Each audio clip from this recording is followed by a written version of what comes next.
Bagian 10. Tetap berpikir waras. Lydia, ucap Mas Angga panik saat melihatku terduduk lemas. Perlahan ia mendekat ke arahku.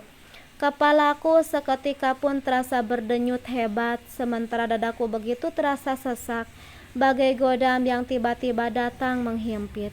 Mas Angga berusaha menyentuh tubuhku untuk menenangkan, tetapi segera kutolak. Aku benar-benar tidak ingin disentuh dan melihat wajahnya.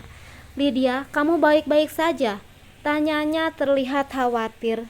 Namun aku hanya bergeming tidak menjawab pertanyaannya.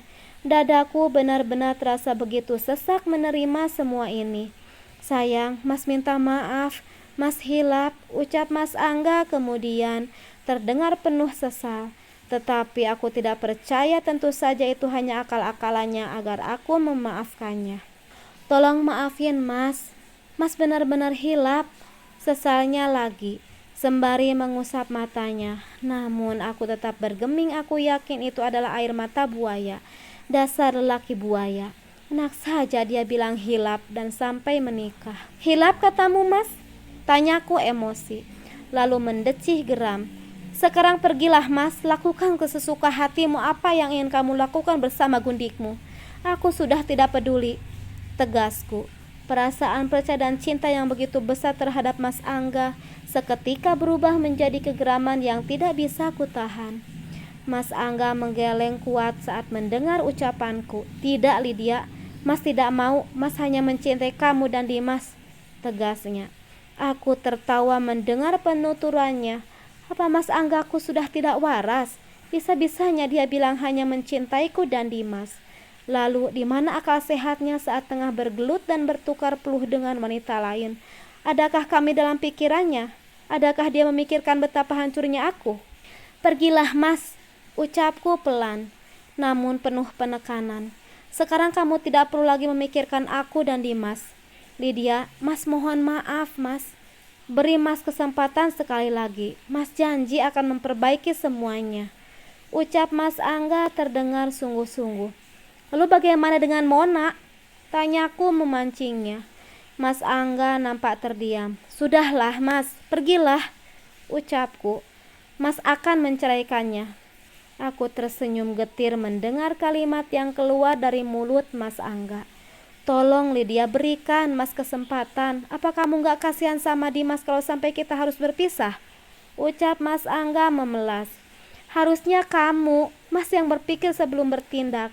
Tidakkah kamu memikirkan perasaan Dimas sebelum melakukan semuanya? Tandasku membuat Mas Angga bungkam seketika. Sudahlah, Mas jangan buang-buang waktuku. Pergilah. Mas Angga hanya bergeming. Akhirnya aku yang meninggalkannya. Lydia, tolong maafkan Mas, teriaknya. Namun aku terus melangkah tanpa mempedulikannya. Matahari sudah meninggi, aku harus pergi ke kantor. Tidak peduli dengan masalah yang kini tengah menimpaku. Saat keluar ruangan, Aldi dan teman-temannya menatap iba ke arahku. Aku benci dikasihani. Mereka tidak bertanya, sepertinya tahu apa yang terjadi. Aku terus melangkah ke arah mobil yang terparkir di halaman depan. Begitu masuk ke dalam mobil, aku segera menyalakan mesin menuju kantor. Kemacetan jalan di jam-jam berangkat ke kantor menambah kekalutan hatiku. Tiba-tiba air mataku kembali lolos membasahi kedua pipi. Aku tidak tahu sudah seperti apa penampilanku saat ini karena terlalu banyak menangis dan menangisi lelaki pengkhianat itu. Aku memukul setir dengan kuat hingga tanpa sengaja menyentuh bagian klakson. Tidak, aku tidak boleh seperti ini. Sepatah apapun hati dan perasaanku, aku tetap harus berpikir waras keselamatanku. Jauh lebih penting. Akhirnya aku memelankan mobil yang kukendarai. Tiba di kantor, aku meraih tas tangan yang tergeletak di sisi tempat duduk. Mengambil ponsel untuk kujadikan cermin. Penampilanku harus terlihat baik-baik saja. Masalah ini tidak boleh membuat semuanya jadi kacau. Beberapa kali aku menarik nafas dan perlahan membuangnya. Setelah merasa tenang, aku keluar dari mobil dan melangkah memasuki kantor. Begitu pintu terbuka, beberapa karyawan menyapa dan menyambutku dengan ramah seperti hari-hari biasanya. Aku memaksa tersenyum meski hati tengah tidak baik-baik saja. Selamat pagi, Bu Lydia. Iya, pagi. Jawabku ramah sembari melempar senyum terbaik saat ini.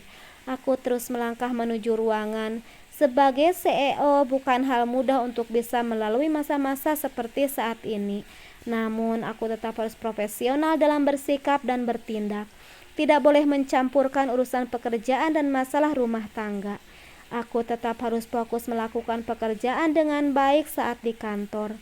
Namun sebagai manusia biasa saat senggang tetap saja aku kembali terpikir perihal rumah tangga yang kini tengah menimpaku. Aku berinisiatif untuk mencabut semua fasilitas yang sudah kuberikan pada Mas Angga tanpa perlu menunggu lama. Akhirnya aku segera menghubungi seseorang yang biasa mengurus semuanya. Setelah menunggu beberapa jam, akhirnya aku kembali menerima laporan bahwa pekerjaannya sudah beres. Sekarang aku bisa bernafas lega. Rasakan kamu, Mas, sudah menumpang hidup enak denganku, dan aku tetap menjalani tugasku sebagai istri. Kamu malah berulah. Sekarang kamu rasakan akibatnya. Setelah tahu kamu miskin, apa gundikmu tetap akan menerimamu? Kita lihat saja nanti. Saat merasa puas dengan apa yang kulakukan, tiba-tiba ponselku berdering, membuyarkan lamunan panjangku. Begitu melihat nama dan nomor yang tertera di layar ponsel, aku tersenyum dan segera mengangkatnya. Halo, sapaku.